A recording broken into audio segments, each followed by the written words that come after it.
Welcome to fandom. তো চলে এসেছি আরেকটা ইন্ডিয়ান ফুটবলের আপডেটের ভিডিও নিয়ে। তো অনেকগুলো নতুন নতুন আপডেট রয়েছে, সেগুলো তো অবশ্যই দেবো। বেশ কিছু প্লেয়ারের রিউমার রয়েছে, সেগুলো অবশ্যই বলবো। এবং তার সাথে কিন্তু বেশ কিছু প্লেয়ারকে এক্সটেনশনও করা হচ্ছে বিভিন্ন টিমে, তো সেগুলো নিয়েও আলোচনা করব। কিন্তু সেই আলোচনাগুলোর আগে যেটা বলার, সেটা যারা এখন অবধি চ্যানেলটা সাবস্ক্রাইব করেনি তো অবশ্যই কিন্তু সাবস্ক্রাইব করে দিও এবং তার সাথে বেল আইকনটাও ক্লিক করে দিও রেগুলার নোটিফিকেশন পাওয়ার জন্য। আর যারা আমাদের ফেসবুক এবং ইনস্টাগ্রাম পেজগুলো ফলো করনি অবশ্যই ফলো করো। ওখানে কিন্তু আমরা রেগুলার বেসিসে ট্রায়াল বা টুর্নামেন্টের আপডেটগুলো দিয়ে থাকি। ডেসক্রিপশানে কিন্তু ফেসবুক এবং ইনস্টাগ্রাম দুটো পেজেরই লিঙ্ক দেওয়া রয়েছে, তো অবশ্যই কিন্তু ওখান থেকে তোমরা ফলো করে দিতে পারো। তো প্রথমেই আসি যেই আপডেটগুলোতে আসি, সেই আপডেটগুলো একটু দিয়ে দিই, নর্মাল যে ফুটবলের আপডেট। তো তার মধ্যে বলি যে কন্যাশ্রী কাপ প্রিমিয়ার এ সেটা কিন্তু এই মুহূর্তে চলছে এবং আজকে কিন্তু বেশ কিছু খেলা ছিল, তো সেই খেলাগুলোর রেজাল্ট বলে দিই। এবং সেই খেলাগুলো হচ্ছে এসএসবি এবং ভার্সেস শ্রীভূমি। সেখানে কিন্তু এসএসবি 2-1 গোলে হেরে গেছে শ্রীভূমির কাছে। আরেকটা ছিল সূর্যি সংঘ ভার্সেস চাঁদনি এসসি, সেটা কিন্তু সূর্যি সংঘ 3-0 গোলে জিতেছে। এবং আরেকটা খেলা ছিল সাদ্দান সমিতি ভার্সেস দীপ্তি সংঘ, সেটা কিন্তু সাদ্দান সমিতি 6-0 গোলে জিতেছে। এবং গতকালকে ইস্টবেঙ্গলের খেলা ছিল, ইস্টবেঙ্গল কিন্তু 14 গোলে জিতেছে। তো এর সাথে বলে রাখি খেলো ইন্ডিয়া আন্ডার-18 টুর্নামেন্টটাও কিন্তু চলছিল। সেখানে কিন্তু আজকে সকালবেলা বেঙ্গল টিমের খেলা ছিল। সেই খেলাতে বেঙ্গল টিম কিন্তু 3-1 গোলে মেঘালয়ের কাছে কিন্তু হেরে গেছে। এর সাথে বলে রাখি সাব আন্ডার-19 চ্যাম্পিয়নশিপ চলছে, তো সেটারও কিন্তু খেলা গতকালকে ছিল, লাইভ স্ট্রিমিংও দেখাচ্ছে সেই খেলাটা। তো সেই খেলাটায় ছিল হচ্ছে ইন্ডিয়া ভার্সেস শ্রীলঙ্কা। সেই খেলায় কিন্তু ইন্ডিয়া 8-0 গোলে জিতেছে। তো অসাধারণ কিন্তু একটা পারফরমেন্স মানে ইন্ডিয়ার একদম বাচ্চা বাচ্চা প্লেয়ারদের। এরপরে আসি একটা আপডেট, সেটা হচ্ছে মানে অল ওভার ওয়ার্ল্ড ফুটবলের আপডেট। সেটা আমরা তো জানি যে মেন্স ওয়ার্ল্ড কাপ হয়তো 2027 থেকে হয়তো 48টা দেশের হবে।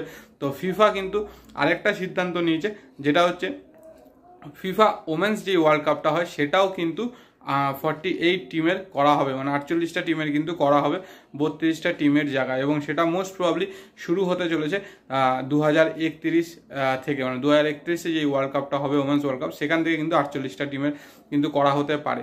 তো যদি এটা হয় তাহলে কিন্তু ইন্ডিয়ান ওমেন্স টিমের কিন্তু একটা বিশাল বড় সুযোগ থাকবে ওয়ার্ল্ড কাপে পার্টিসিপেট করার। কারণ জানো ইন্ডিয়ান ওমেন্স টিম কিন্তু যথেষ্ট শক্তিশালী দল, যদিও ওয়ার্ল্ড কাপ এখনো অবধি খেলতে পারেনি।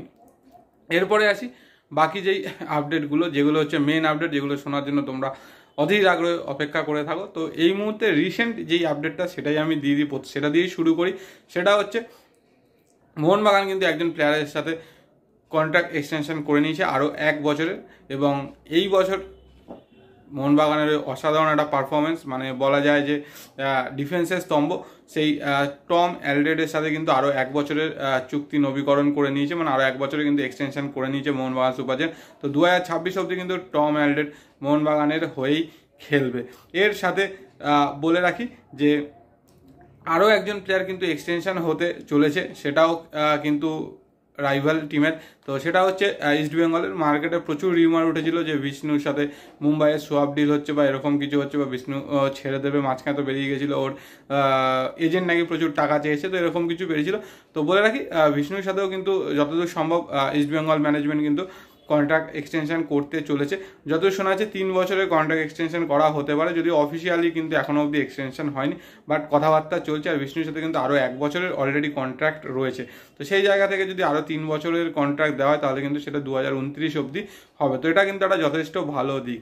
এর সাথে বলে রাখি অনেক জায়গায় আমি দেখলাম বিভিন্ন জায়গায় যে বেরিয়ে গেছে ইস্টবেঙ্গলে বিপিন সিং নাকি অলরেডি সাইন করে নিয়েছে। তো বলে রাখি বিপিন সিংয়ের কথা আগেও বলেছিলাম, বাট বলেছিলাম শুধু ইস্টবেঙ্গল নয়, কেরালা ব্লাস্টার্সও কিন্তু রয়েছে বিপিন সিংকে সাইন করানোর জন্য।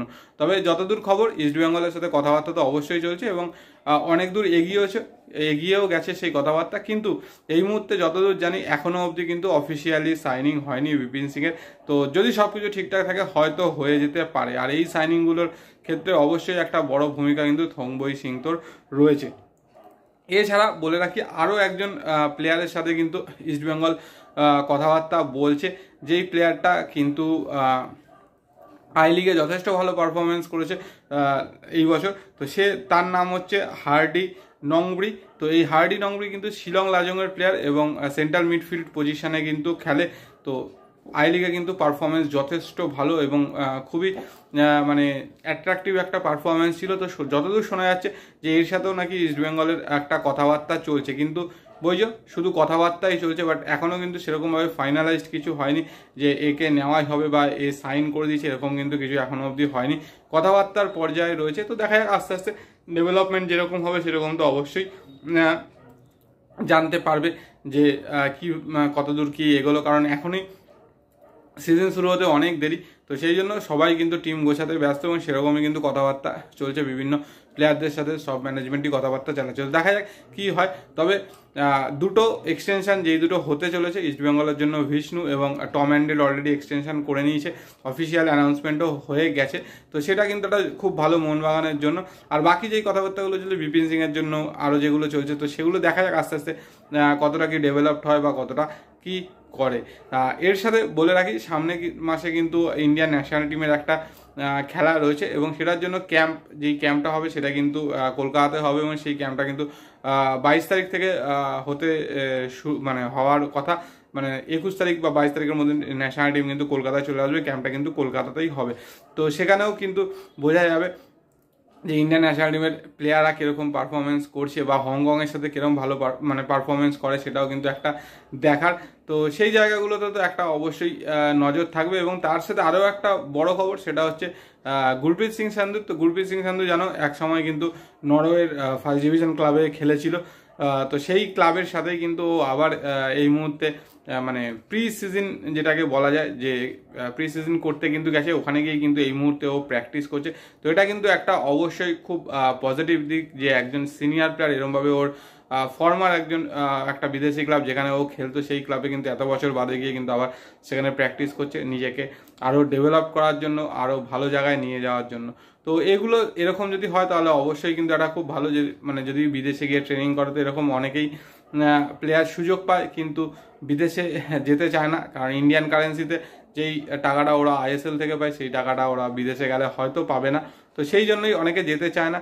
তো সেই জায়গা থেকে গুরপ্রীত গেছে, এটা একটা বড় ব্যাপার যে প্র্যাকটিস করার জন্য হলেও কিন্তু গেছে।